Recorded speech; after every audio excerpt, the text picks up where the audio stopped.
Olá, meus amigos do programa Seu Sorriso. Mais uma semana estou aqui com vocês, sou o Dr. Gleidson Arouca. A gente vem conversando aí ao longo de 7 temporadas desse programa sobre um pouco da odontologia, um pouco dos procedimentos, dos tratamentos que a odontologia tem para te oferecer, te estimular a trabalhar com prevenção, cuidar bem do seu sorriso, ter saúde, ter um sorriso brilhante, um sorriso vistoso, mostrando que não é difícil esse tipo de trabalho, que funciona bem, basta que vocês tenham as informações e tenham aí um pouco de dedicação para cuidar bem dos seus dentes. Programa Seu Sorriso que vai ao ar toda segunda-feira, 8h30 da noite. Para você que gosta do programa, que acompanha, que tem dúvida, pode mandar suas dúvidas pelo programa seusorriso@hotmail.com ou pelo telefone 2522-5703.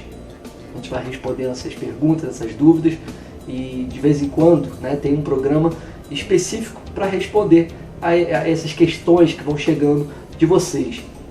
Eu falo sempre que é muito importante que vocês participem, porque dessa forma vocês me ajudam a fazer, a esclarecer as maiores dúvidas, a criar um programa mais direcionado, a acertar no alvo exatamente o que vocês querem ouvir ou a questão que vocês querem resolver. E o programa de hoje é exatamente um desses, em que eu separei ali coisa de 10 ou 11 perguntas e vamos respondendo aos poucos. Para você que continuar com dúvida, não esqueça, entre em contato, acompanhe o programa. Toda segunda-feira tem esse programa inédito, mas durante a semana tem as reprises. Então se você não consegue assistir na segunda-feira 8h30, não tem problema, porque vai passar em outros horários e em outros dias da semana.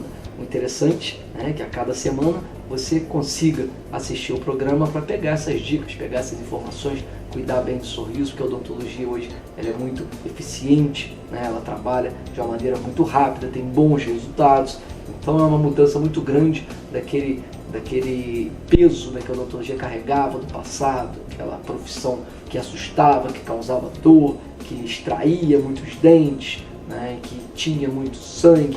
Hoje em dia a coisa mudou bastante, trabalhamos de forma muito precisa em cima, basicamente de prevenção, cuidamos muito daqueles dentes que ainda estão aí na sua boca, que precisam de algum cuidado, mas tudo isso de uma maneira tranquila, de uma maneira rápida, de uma maneira eficiente. Então vamos às perguntas, fiquem atentos aí, que mais uma vez eu vou falar. Você que quer participar, manda um e-mail ou liga para o nosso 2522-5703, que eu respondo igual que eu vou fazer aqui dos amigos. Para esse primeiro bloco eu já separei uma pergunta que vem da Ana Carla, ela que mora no Jardim Califórnia, e a questão é sobre clareamento. O clareamento está sempre em alta, um tipo de tratamento muito discutido.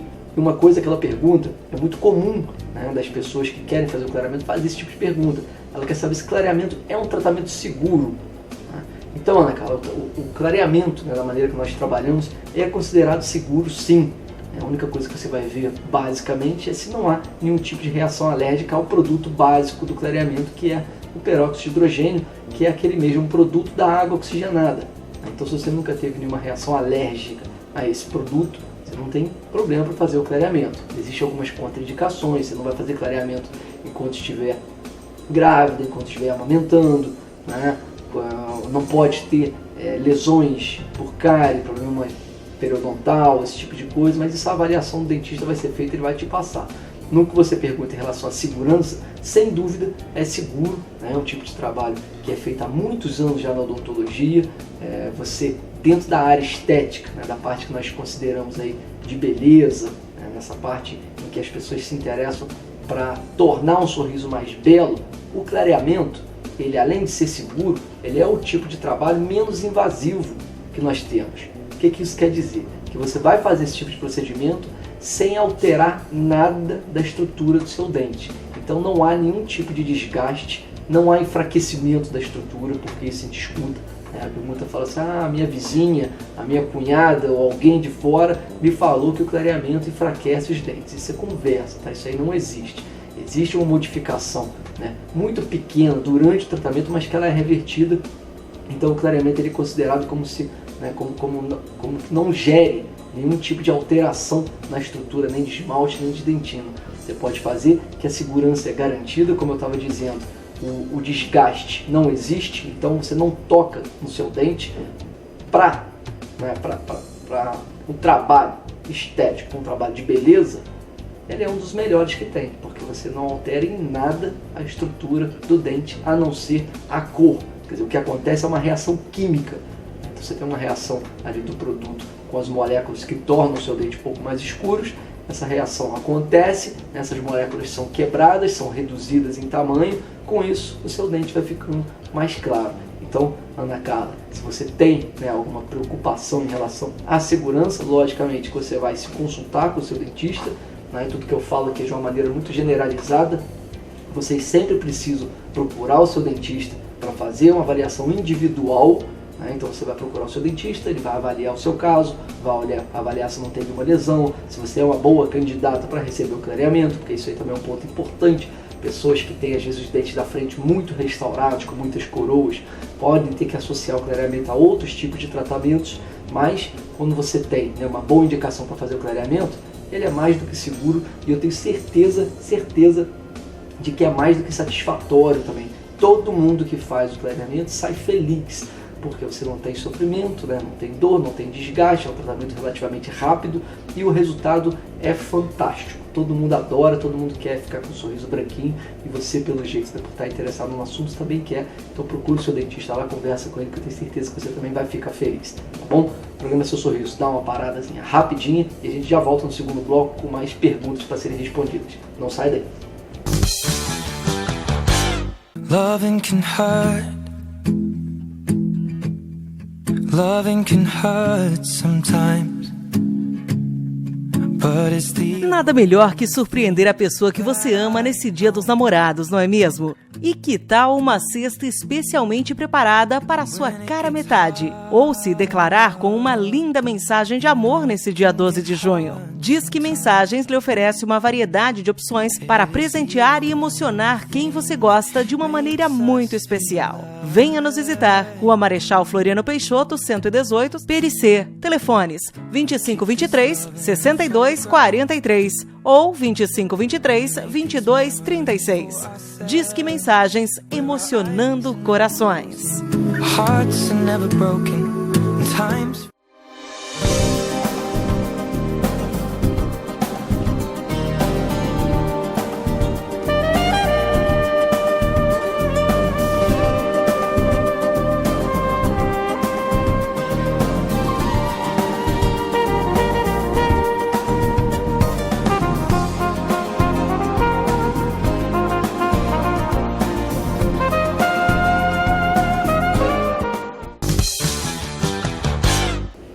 De volta, segundo bloco do programa Seu Sorriso dessa semana.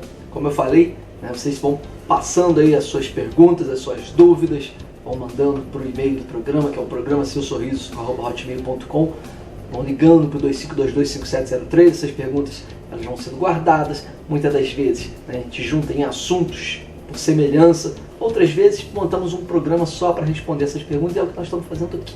Então você que tem ainda uma dúvida, que quer levantar uma questão, quer de repente ouvir uma opinião, manda aí a sua pergunta, que eu vou ter o maior prazer em responder aqui, em tentar clarear um pouco as ideias de vocês, ou se não clarear, pelo menos levantar outras questões nas suas mentes, para que vocês busquem o seu dentista e conversem diretamente com ele. O importante é que vocês cuidem do sorriso, que tenham sorrisos bonitos, sorrisos brilhantes, porque isso é possível e não é difícil, tá? Vamos dar sequência às nossas perguntas. Dessa vez, a Márcia Dantas, de Olaria, e ela pergunta qual é a diferença entre a faceta e a lente de contato. Por que ela pergunta isso? As lentes de contato hoje elas são muito faladas, então a gente escuta muito.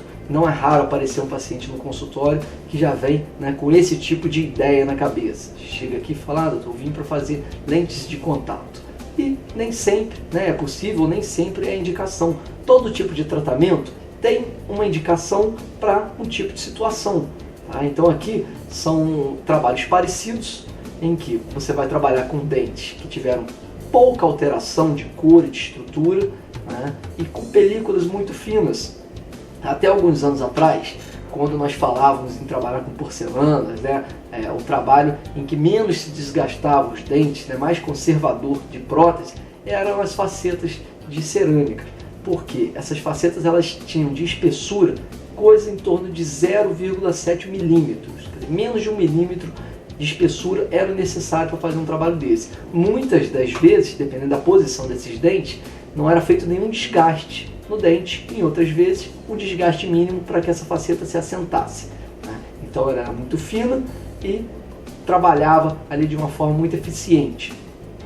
Com o passar do tempo, eles criaram películas ainda menores, mais finas, ou fragmentos de porcelana, né? Você basicamente vai trabalhar com formatos, né, devolvendo forma do dente, e as lentes de contato, elas são, assim, grosseiramente falando, né, como se fossem facetas, só que mais finas. Não é exatamente isso, mas a espessura conta muito. Então as lentes de contato em determinadas partes, elas têm 0,3 milímetros. São muito finas, são muito delicadas.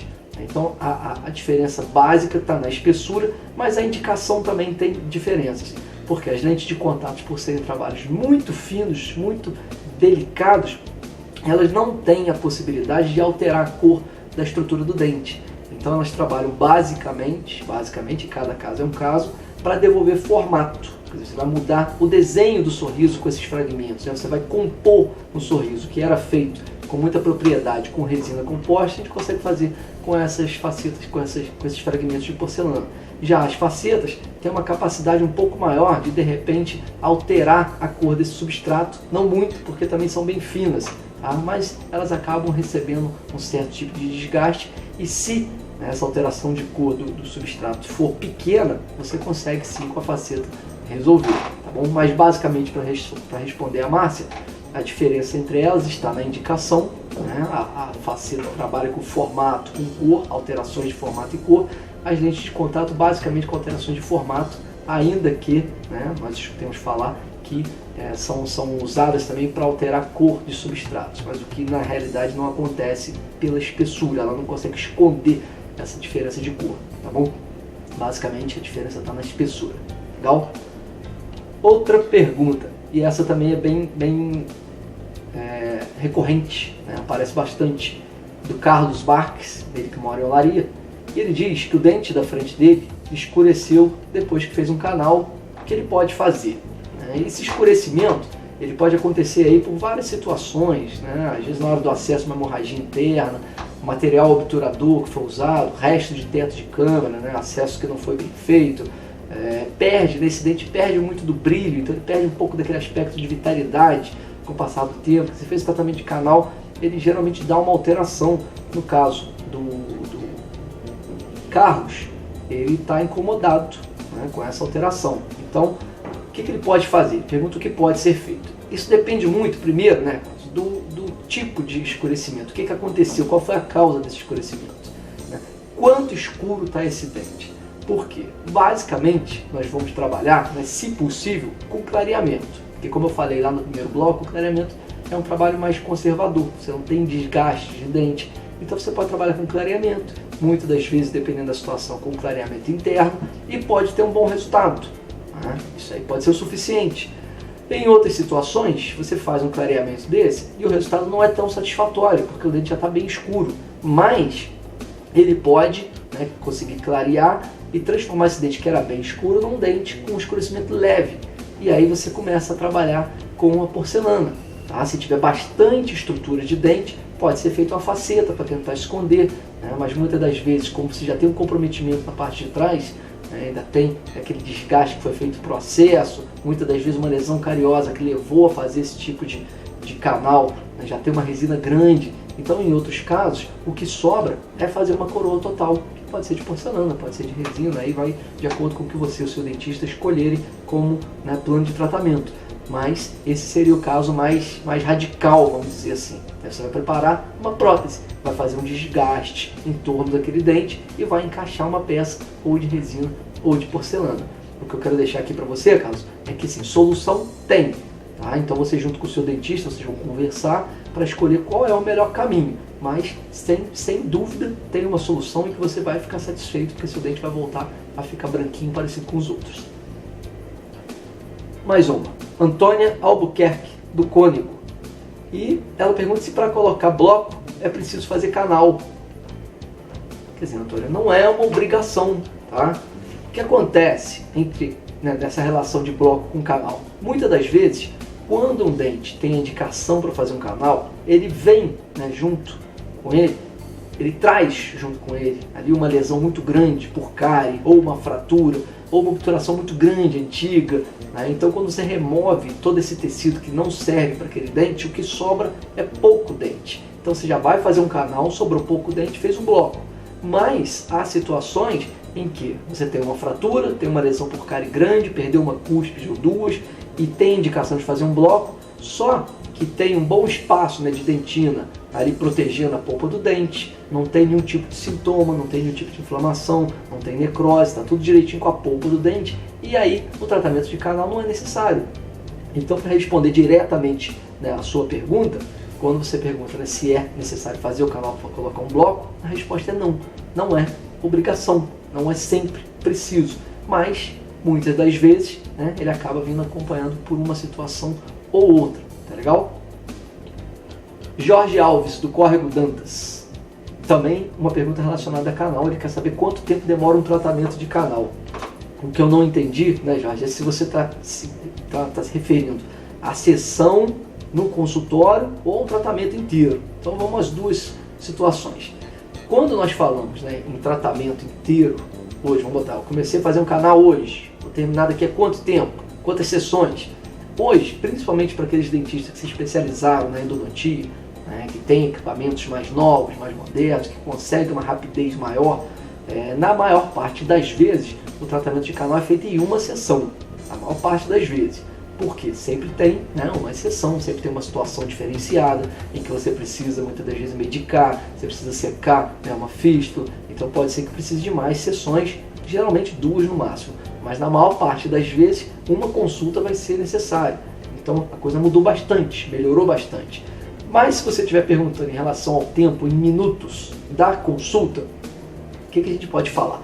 Esse tipo de trabalho em sessão única, né, um endodontista vai demorar mais ou menos, entre o tempo que você entra no consultório e sai com aquele canal pronto, dependendo do dente que foi trabalhado, coisa em torno de 40, 50 minutos até 1h10, 1h20 para fazer esse canal todo. Tá? Então você pode colocar aí no máximo, vamos colocar assim, 1h30 de trabalho. Né? Você chegou, vai preparar, vai anestesiar, isolar, abrir, depois vai fechar tudo. Então acho que no máximo aí 1h30 está tudo resolvido, mas muitas das vezes consegue fazer até bem antes, dependendo do dente, você consegue reduzir bastante esse tempo. Legal? E para fechar esse bloco, a Bárbara Farer, ou Farer, do Cascatinha, ela faz uma pergunta sobre faceta, que foi aquela que eu falei lá no início do bloco, e a dúvida, né, da Bárbara é a seguinte: existe o risco dessa faceta soltar? Por quê? Eu falei para vocês que a faceta é uma película, né, uma face mesmo, é só a frente do dente. Ela é colada no dente, então o risco de soltar, é que ela quer saber se existe. E existe sempre o risco de qualquer trabalho, né, que foi feito nos seus dentes, de soltar, de fraturar, de quebrar, de falhar, né, ou de, ao longo dos anos, sofrer desgaste e acabar saindo. O que, né, nós pensamos é da seguinte forma, Laura: o risco pode até existir, mas, né, com as técnicas que nós temos de adesão, né, condicionamento da cerâmica, do remanescente dental, os cimentos resinosos, quer dizer, tudo que tem hoje que é usado para colar essa parte no dente, eles são muito evoluídos e tem um resultado muito bom.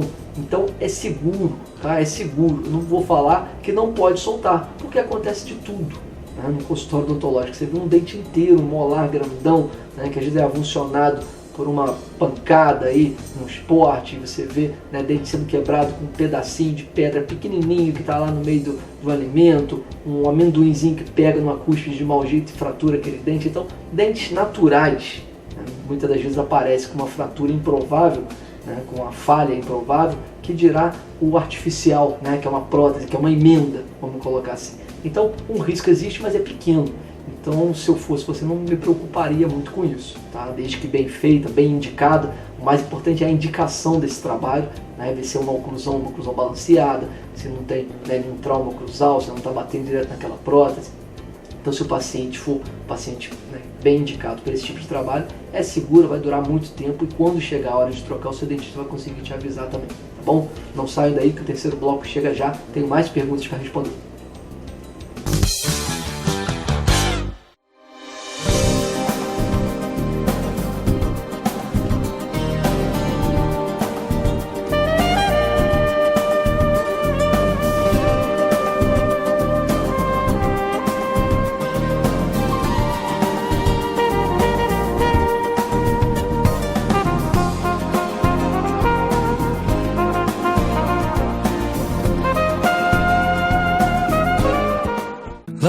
can hurt. Loving can hurt sometimes. But it's the... Nada melhor que surpreender a pessoa que você ama nesse Dia dos Namorados, não é mesmo? E que tal uma cesta especialmente preparada para a sua cara metade? Ou se declarar com uma linda mensagem de amor nesse dia 12 de junho. Disque Mensagens lhe oferece uma variedade de opções para presentear e emocionar quem você gosta de uma maneira muito especial. Venha nos visitar. Rua Marechal Floriano Peixoto, 118, PRC. Telefones 2523-6243 ou 2523-2236. Disque Mensagens, emocionando corações. hearts are never broken in times. De volta, terceiro bloco do programa Seu Sorriso dessa semana. Vamos dar sequência aí rapidamente a essas dúvidas que foram chegando. É muito interessante entender o que vocês estão pensando, aonde vocês se interessam mais, qual é a parte que vocês têm mais questões. Então continuem mandando essas dúvidas, que isso me ajuda bastante, tenho certeza ajuda bastante a vocês e a muitas outras pessoas que estão assistindo o programa. Dando sequência, a Magda Heller, que é do centro, ela pergunta quais são os exames necessários para se fazer o implante. Basicamente, Magda, você segue uma sequência, né? Então, o primeiro deles é o exame clínico, né? Você vai procurar o seu profissional, o seu dentista, e ele vai fazer aquela avaliação clínica, na cadeira odontológica, olhando, quer dizer, observando ali em loco qual é a situação. Aí trabalhamos com exames complementares de imagem, no caso para o implante, uma tomografia computadorizada, que aqui em Friburgo aqui já tem, que a gente faz aqui na cidade mesmo, não precisa sair da cidade para fazer um exame muito completo, muito bom, muito bem feito, que dá todas as informações relacionadas a volume, a estrutura que o profissional precisa fazer o implante. Completamos também com um exame de sangue, quando necessário, geralmente faz exames simples de sangue, o coagulograma, a glicose, ele faz um hemograma. Então, alguns exames complementares, cada profissional tem o seu que ele procura mais ali, mas basicamente são esses. A gente faz enceramento diagnóstico também, que é um exame, vamos colocar assim, vamos dizer que é um trabalho protético, pré-prótese. Então você vai passar pelo exame clínico, pelo exame de imagens, vai passar pelo exame de sangue, pelo exame de prótese. Se tiver tudo prontinho, você está pronta para fazer o seu implante. Tá? Isso aí é tudo muito rápido, é bem ágil esse tipo de exames que nós temos, e em pouco tempo você faz a sua cirurgia e em pouco tempo você tem o seu dente aí de novo para poder mastigar. A Mariana Bach, do São Jorge, ela pergunta se todos os sisos devem ser extraídos. Isso é uma coisa também muito comum, A pessoa chega no consultório, começa a falar sobre o siso e já levanta logo essa bola aí, o siso vou tirar, a gente não precisa de siso, e é mais ou menos consenso, as pessoas falam muito isso, mas não é exatamente isso que acontece. Então, não é sempre que precisa tirar os sisos. Tá? Você vai tirar os sisos quando ele estiver em alguma situação em que ele realmente precisa ser extraído. Ou se ele estiver cariado, com algum problema, uma lesão por cárie, desse tipo. Se ele estiver mal posicionado, se ele estiver comprometendo as estruturas. Agora, se for um siso que estiver nascido direitinho, já está na boca, está ajudando a mastigação, está em contato com o antagonista, não tem necessidade nenhuma de tirar. Muitas das vezes você acaba tirando, alguns ortodontistas pedem para tirar o siso, se ele estiver inclinado, gerando ali pressão ou colocando em risco o dente da frente, ou em situação de formar um cisto, aí ele vai acabar sendo extraído. Então, para ser mais direto na resposta da Mariana, não são todos os sisos que devem ser extraídos. Mais uma vez, o tratamento é individualizado, cada caso tem que ser analisado com calma, tá? E cada profissional vai fazer a indicação que aquela situação pede. Então, o que você precisa é levar os seus exames para o seu dentista e ele vai te dizer se o seu é caso de extrair ou não. Se for o caso de extrair, podem ficar tranquilos. A turma aí dos bucomaxilos, principalmente, quem trabalha mais com esse tipo de cirurgia, está mais do que afiada nessa cirurgia relativamente rápida, em que você em poucos dias está novo de novo. O Paulo Henrique, de Muri, ele pergunta se é normal que uma gengiva sangre, uma gengiva sangrar. E assim, não é normal, Paulo Henrique? Você tem que procurar o seu profissional, porque o sangramento ele já é a indicação de que alguma coisa tem de errado. Então o que pode estar acontecendo? O que pode estar acontecendo? Primeiro vamos ver se esse sangramento é espontâneo, se ele é estimulado, se é quando você passa o fio, se é quando escova, acúmulo de placas de tártaro pode levar a esse sangramento, porque você vai desenvolver uma gengivite, dali você pode avançar para uma periodontite, começar a perder osso, perder estrutura que segura o dente, esse dente começar a ficar mole, então a coisa pode complicar. Você pode ter um sangramento por uma lesão por cárie também, né, naquela região ali da gengiva, então ela acaba inflamando aquela região e você vai ter que tratar da lesão da cárie para poder parar o sangramento. Você pode ter um sangramento por um excesso, um sobrecontorno de uma restauração ou de um bloco, quer dizer, está sobrando material nas bordas e aquilo ali acaba acumulando resíduos e fazendo com que essa gengiva sangre também. Então tem algumas situações que vão levar a esse sangramento, mas em nenhuma delas vai ser considerada normal. O que às vezes acontece, né, e que a gente pode tolerar, também não sempre, é as pessoas que passam o fio dental, né, acabam abusando um pouco da força e se machucando um pouquinho com o uso do fio. Mas também isso aí não é muito comum. Né? Então sempre que você observar um sangramento na sua gengiva, né, ou está escovando o dente, na hora que foi lavar a boca e percebeu que tem sangue, procure o seu dentista, porque alguma situação tem que ser corrigida, tá bom? Gabriel Moreira, lá do Cordoeira. A pergunta dele é bem direta, ele fala assim: meu dente quebrou, precisa tirar? Nem sempre, né, Gabriel? Primeira situação, tem que ver até onde foi essa fratura. Porque se foi, né, uma fratura, se quebrou só na parte coronária, a gente consegue recuperar esse dente. Então, se ele quebrou um pedaço, né, você vai tratar, às vezes faz um canal, às vezes nem precisa, vai botar um bloquinho ali, vai recuperar aquela estrutura que foi fraturada.